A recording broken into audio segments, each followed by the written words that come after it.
To the October 4th, 2017 meeting of the Planning Committee of the Contra Costa Transportation Authority. Everybody's here. Public comment. Is there anyone in the audience other than the county staff members? I'm going to assume there's nobody in the audience who wants to speak to us under public comment. So we did public comment. Can I have a motion to approve the minutes? Second. Moved by Hudson, seconded by Romick. All in favor, please say aye. Aye. Any opposed, say no. Motion carries, unanimous. And then we'll have a consent calendar motion. Move adoption of the consent calendar. Second. Moved by Abelson, seconded by Hudson. All those in favor, please say aye. Aye. Any opposed, say no. Motion carries. Regular agenda items. Mr. Engelman, you're going to talk to us about the proposed work plan for implementing the 2017 countywide transportation plan.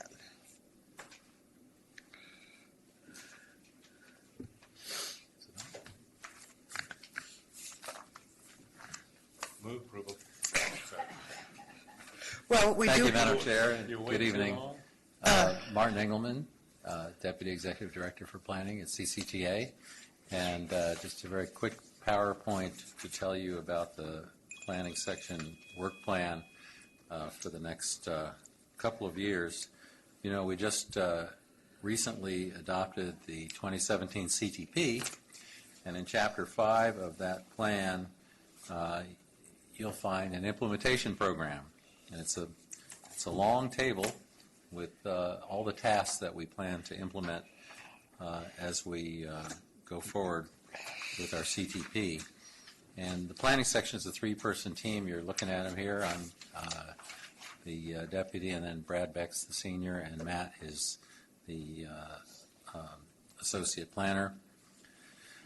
And we've basically outlined the tasks that the planning section will do over the next couple of years. So there are some tasks in here, such as initiation of the Accessible Transportation Service Strategic Plan, which will be led by the programs group. That's Peter Engel here. And so I'm not going to delve into those in my presentation. The detailed work plan is shown in attachment A of your packet, and it has the specific tasks that we'll need to undertake in the next couple of years.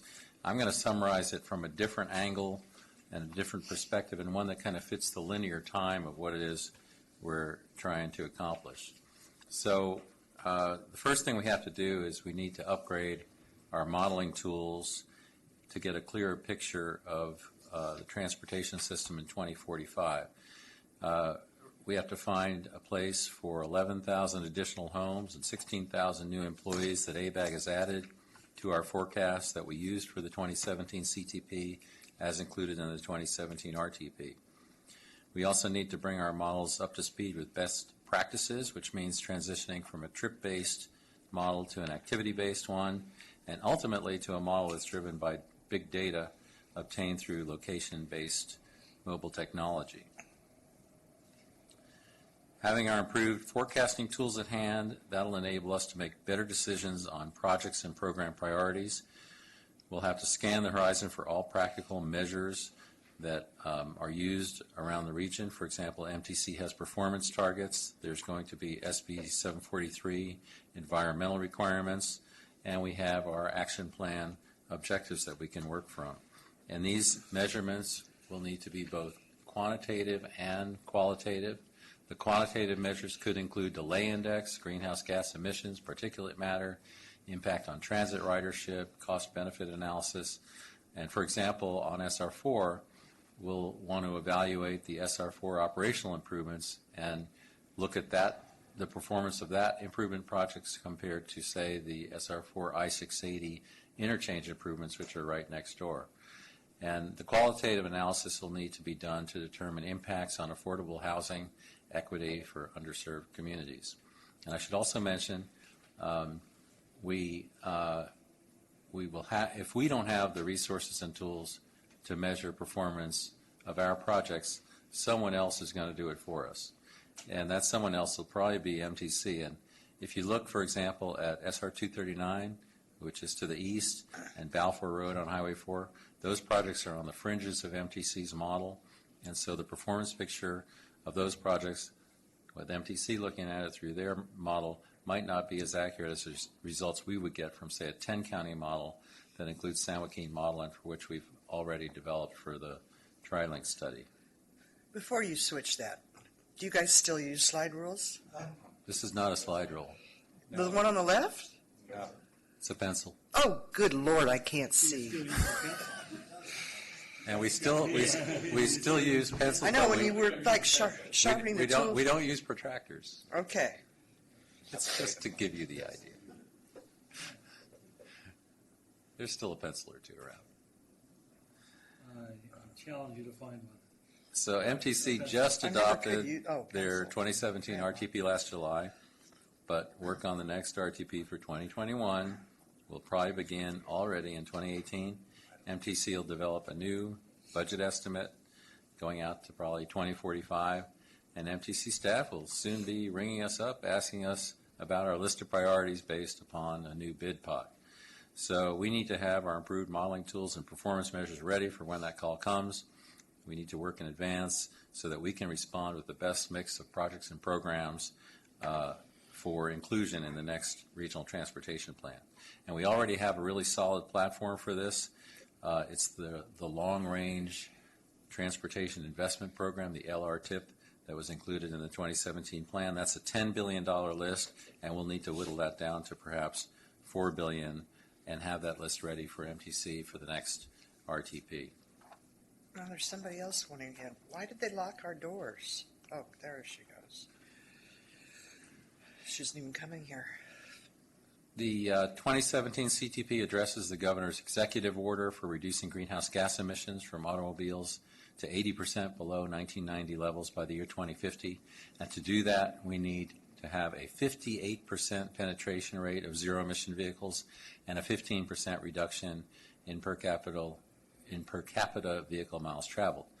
The CTP also commits to accelerating our path towards the 2050 goal, and that means putting our investments in technological investments in the right locations. So Peter Engel is working on a master plan for electric charging stations, and we're also working with Supervisor Joya to get funding through the VW settlement so that we can work on getting these new technologies out and putting them in the right place. We spent a lot of time around here talking about the future. We've talked about improved communications between infrastructure and vehicles. We've tried to visualize City 5.0, smart cities, Vision Zero, where cars don't crash anymore, and we want to significantly reduce injuries and fatalities from motor vehicle collisions. We need to generate new ideas and invite the forward thinkers of our time to come and meet with us so that we can see the future and really begin to plan for smart cities, Vision Zero, and yes, autonomous vehicles. Our approach for this is to host a series of events, potentially a set of meetings scheduled around our Redefining Mobility Summit, so that while those experts are in town, we can meet with them and dig down a little deeper to reimagine the future.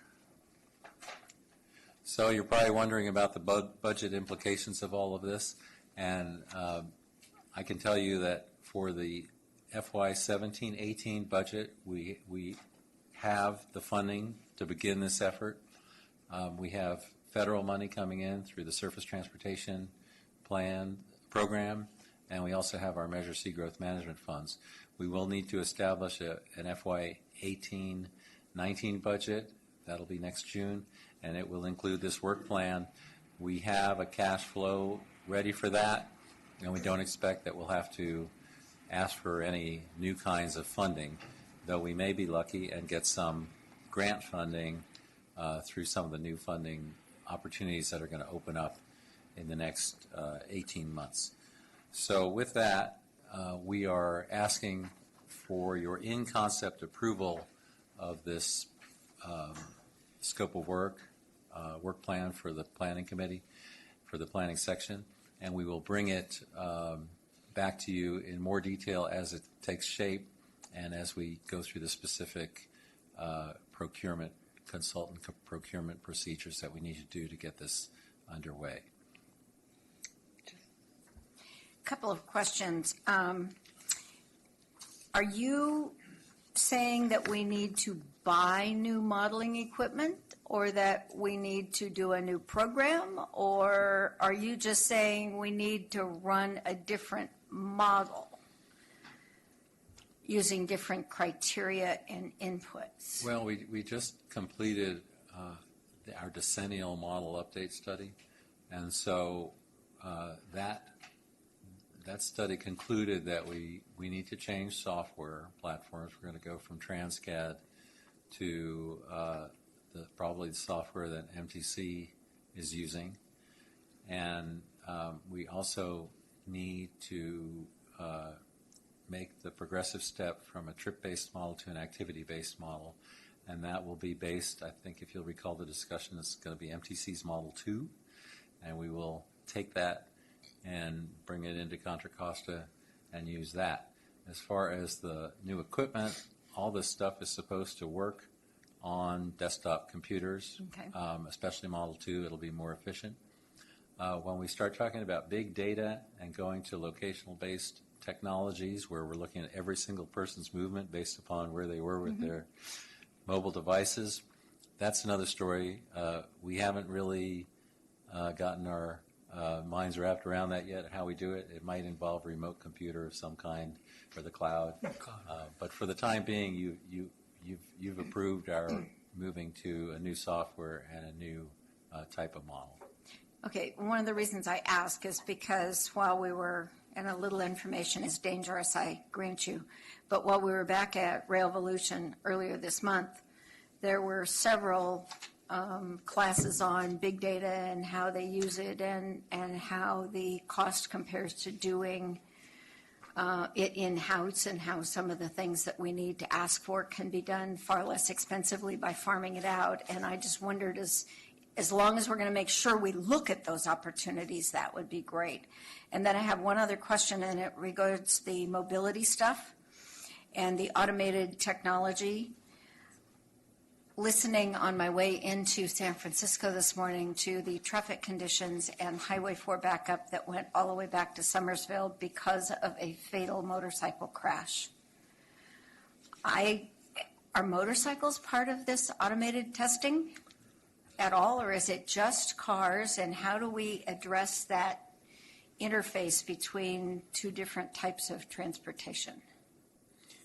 So currently, the regulations only address the light fleet, which includes motorcycles. So Yamaha has a fully autonomous motorcycle they're trying to Oh, test. jeez. But they haven't come to us to test I the hate the Momentum ones that Station. got people on them. But yes, so they're looking at probably more so for a delivery means than anything else. But I mean, why would you get on the back of a motorcycle that drives itself? That's not any fun. But yeah, so motorcycles they're developing. Yamaha, I know is for sure.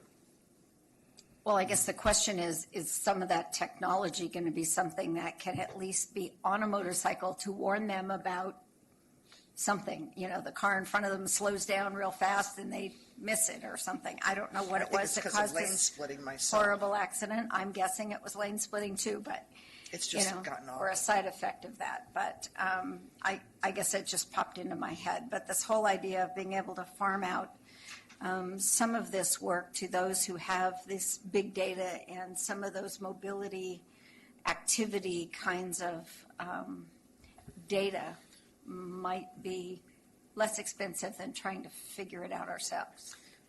Commissioners, we contract out. We only have a staff of 20. We contract out 95% of our work. We had a company in just maybe a week ago, Streetlight Data, that has access to a. Okay, so yeah, so they've been in, they've offered us. I think that as commissioner of, you have two hats of MTC, you ought to talk to MTC about buying countywide data and then letting us use that for our modeling purposes. That would be one option. Currently, through our contracts, we buy data. Kevin? No, just following up with Julie a little bit more, obviously, as we look at the autonomous vehicles that everyone is testing now. We've got autonomous helicopters, autonomous planes, autonomous motorcycles, autonomous cars, autonomous buses, autonomous trucks. And anything that moves people in the future is going to be automated, is going to have V2V vehicle-to-vehicle type communication, so they can stop and talk with each other as we're going and make it all a lot better, but obviously there's a huge transition to get from here to there as we move forward with all this stuff. As we do our studies, are we going to include all modes of transportation that may be automated in the future? I mean, that includes just beyond everything that drives on the ground. Because there's more and more I keep hearing and reading more and more about, like I say, helicopters and planes, and even drones that eventually will be large enough just to move as people movers, moving people across the environment without having to get them on the roads. And if we want people off the roads, that may be another way of looking at things. But as we start preparing for the future, I think we need to make sure we include everything that's out there, make sure we have everything available to us as we throw into the studies, and all options are available out in front of us. And obviously, as we look towards big data and whatnot, and I'm not sure how big your computer room is here, but I'm sure with big data, we wouldn't be able to house the amount of storage you would need to put the data that you need to collect. And if we're going to be going probably off every street light in the future here, grabbing data off that. So, looking into the cloud and looking at the advantages the cloud have to offer is probably where we're going to end up going and where we need to go with that. New software, I'm not sure what those costs are, but I'm sure you're well aware of what is going to be required of us as we move forward in this whole process. So that's it. Martin, you're asking us to recommend approval in concept. Is this going to the full authority under a consent item? You said because once we do that, your next steps will be, so I didn't know if it went to the authority. Yeah, it's going to go to the authority. Will it be consent or a presentation? At your pleasure, whichever you prefer. We can make it consent. If you'd like for me to make this presentation to the authority, we can make it. Well, I don't know what the authority agenda Discussion. looks like, but I would think it could go on consent unless anybody wants to.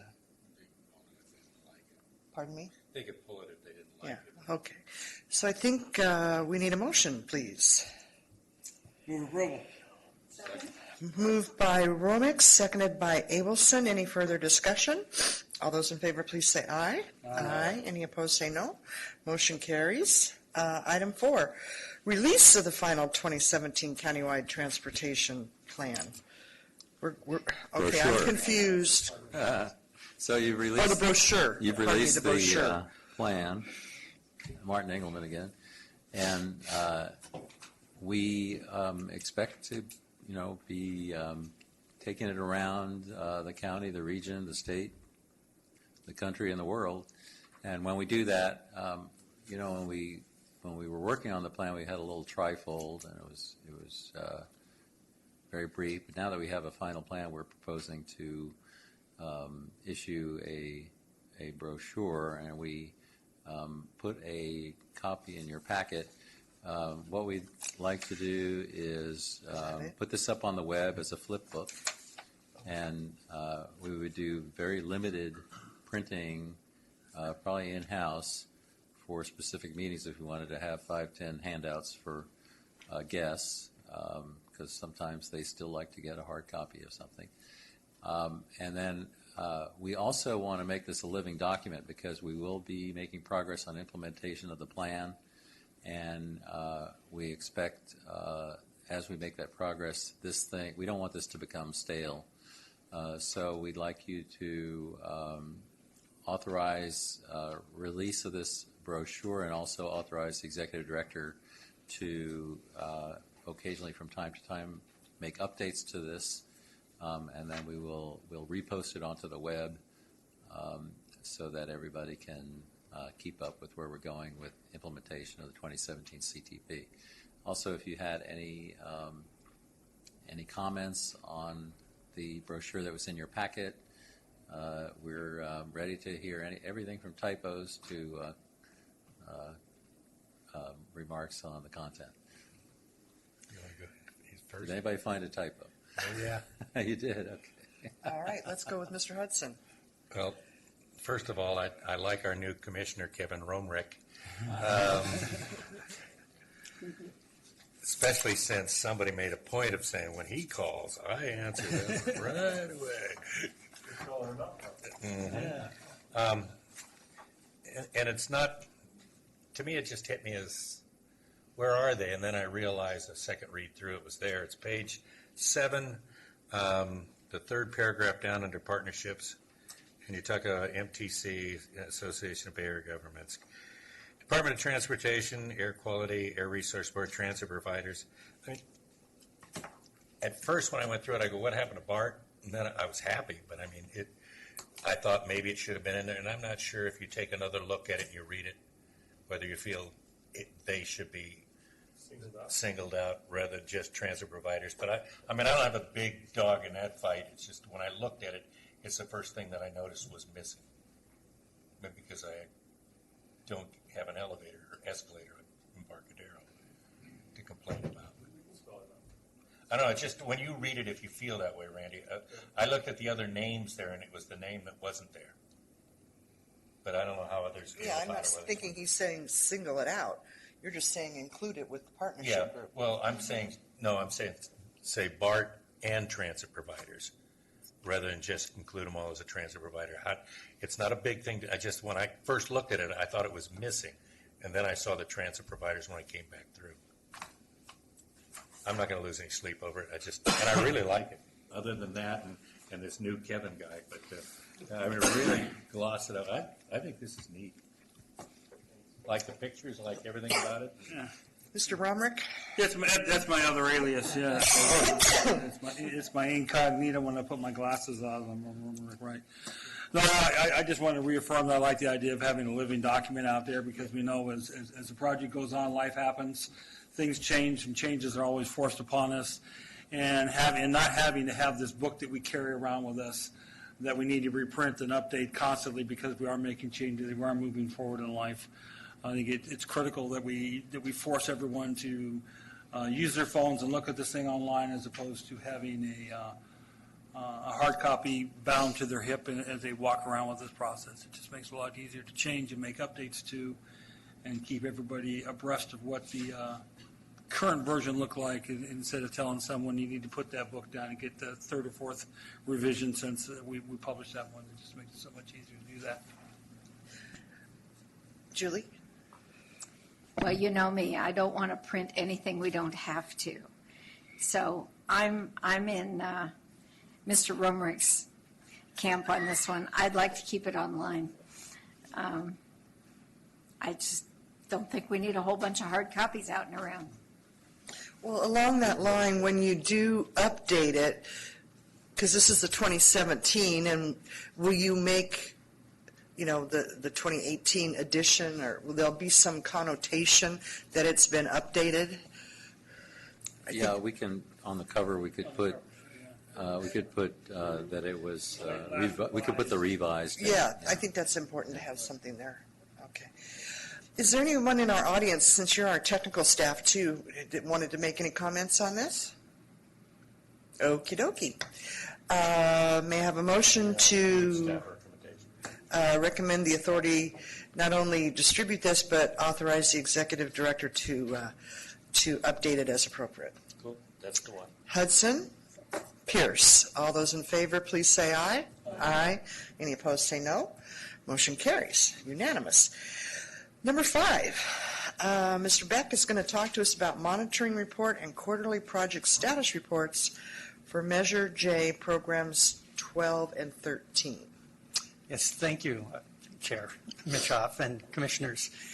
Periodically, we come back to tell you how the projects that were funded through the Measure J, PBTF, and TLC programs are going. This is the biannual report.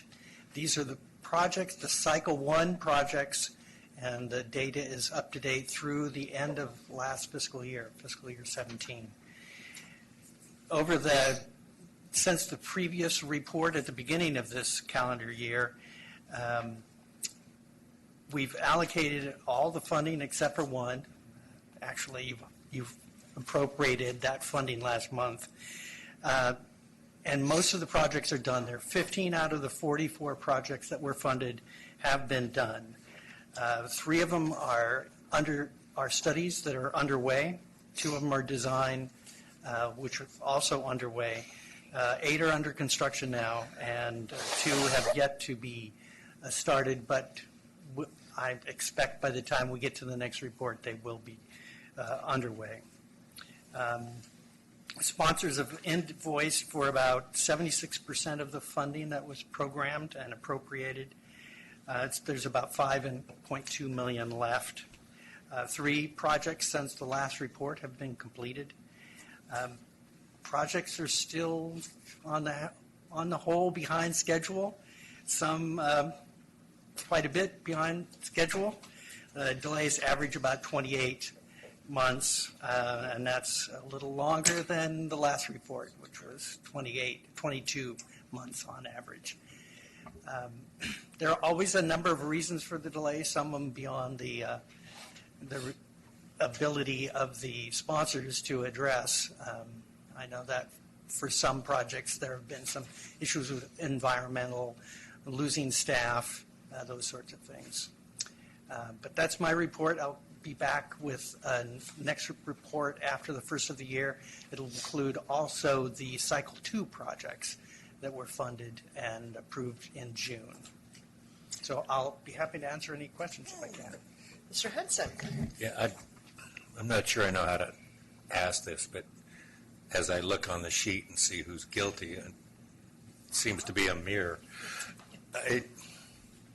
Is it one of these things that we should talk to you individually and say, look, we're goofing up here and we as board members need to clean up our own house? Or is there just, I mean, is it one of these things you don't want to do that? I'm reversing and saying, look, if we need to do it, let me know.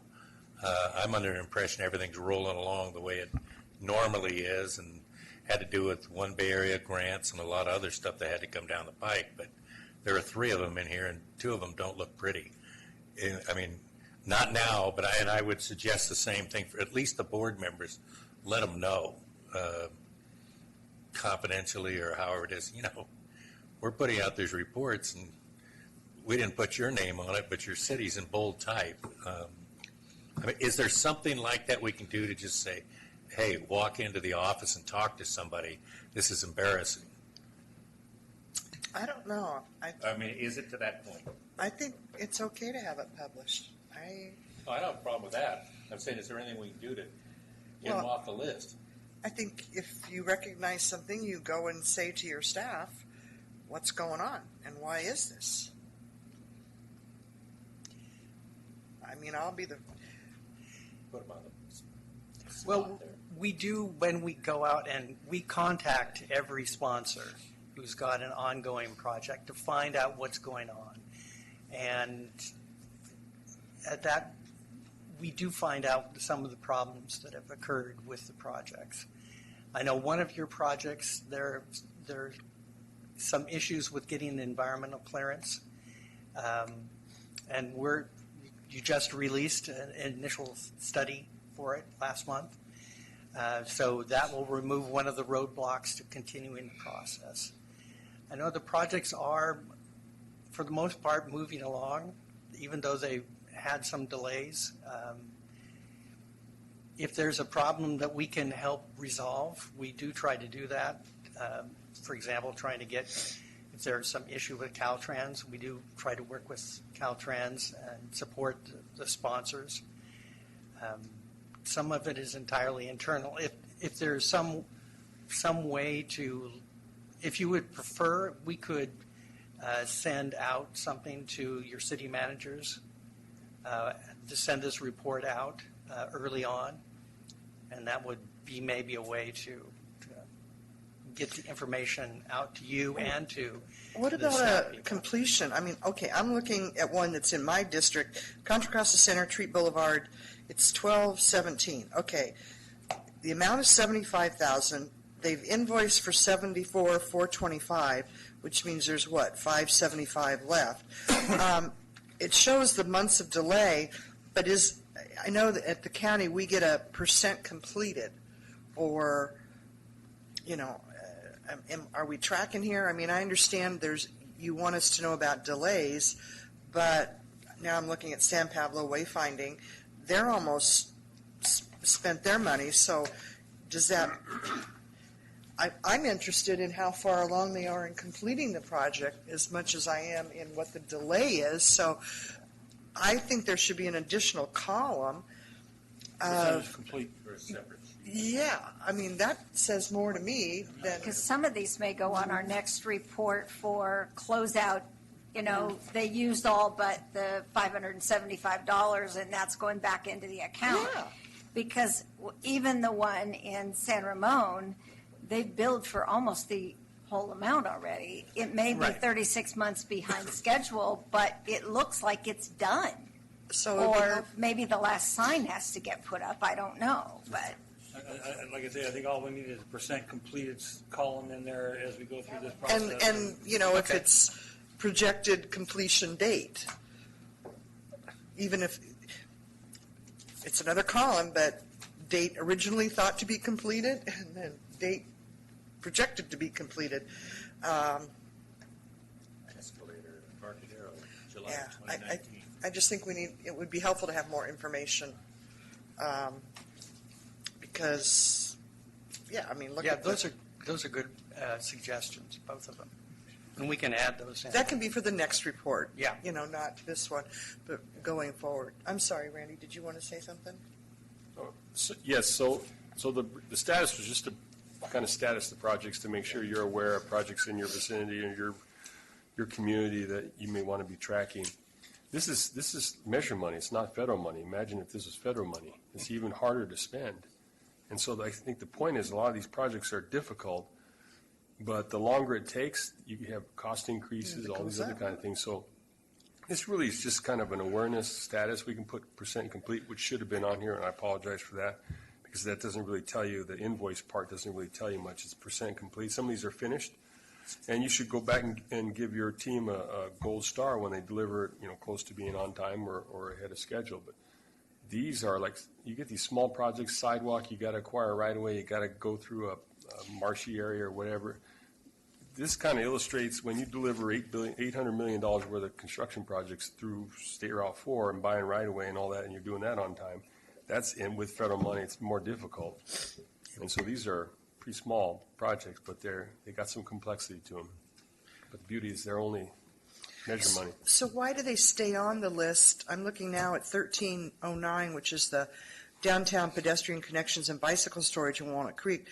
They spent all the money. It still shows 43 months delay, but what keeps them on the list? Or did they just finish in since the last report was done?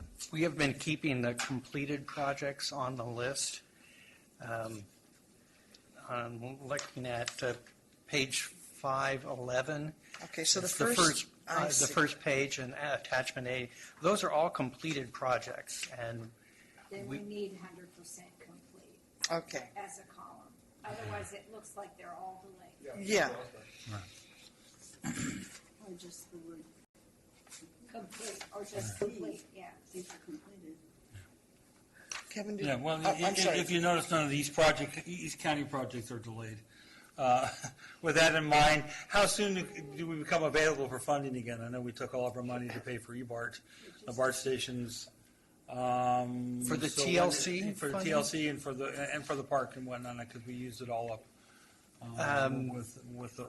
we're not entirely sure yet when there'll be TLC money available for East County. Okay, It'll be sometime after 2022. 2022, okay. So when I go back to them and say, hey, you love BART, people, love BART, that's where all your TLC money went. Dave, did you have more? Yeah, I'm looking at this one, and tomorrow I'm going to walk in there. What I think page? I know that it's page 5, and there's a hole in it. I guess it's 11 or 12. It's San Ramon, 64 months, and I'm going to walk in there and say, where in the heck did the time, if I don't say something now, and I come back here a year from now and it's 72 or 84, at what point is it like, say something, dummy?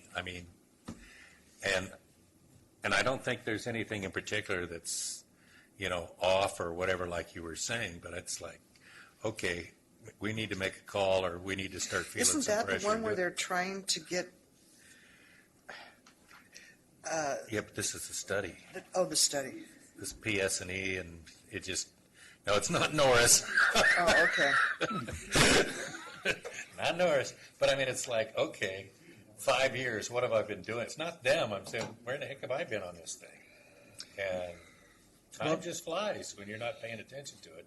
So if it's something we're not doing or anything like that, a nudge or something, because I'm going to walk in there and ask them what they say. But if they tell me everything's okay, I go, oh, yeah, okay. 72, 84, just You did go through a very extensive public process, looking at alternatives, and Yeah. that did take up a fair amount of time on the a project. lot of pictures.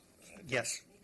And now I'm starting to get complaints about it again, like they want to start over. And Now that I see this, you've got your Norris, you're not getting Bollinger. Okay. The other thing you should remember, is there were a lot of candidate projects for this money. Yep. And so part of it was the projects are ready to go Yep. in the phase, and we're ready to go. And so if they're not ready to go, then you apply, you tie up the dollars that could be spent in the case of a capital improvement project. You could build something with it or complete a study. So you're tying up dollars that could be used on other projects that are maybe in a better state of readiness. That's the conversation in 2 weeks. God, I'm not going to be there tomorrow. Any further conversation? All righty. Motion, please. Whatever it is. Moved by Mr. Hudson. Seconded by Mr. Romick. All those in favor, please say aye. Aye. Any opposed, say no. Motion carries. Okay. This isn't what I wanted. All right. Anything else? I saw we have correspondence. We have any board or comments? Just to It's a baby. It's a. remind you that we are tentatively planning on canceling the November PC meeting, Okay. since we don't have any pressing matters, but we will convene again in December.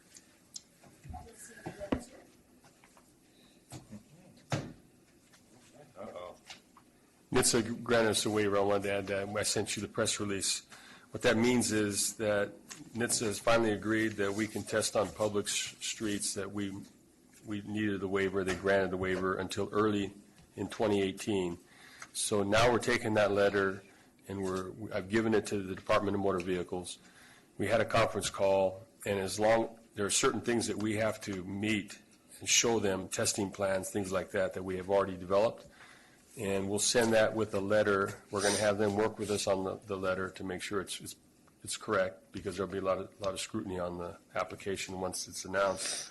And then we'll be able to cross the street or run parallel down a street within San Ramon, within the Bishop Ranch Business Park. So that'll be the first unrestricted use of a no driver, no steering wheel, no brake pedal vehicle in America. Come pick me up. Cool. Cool.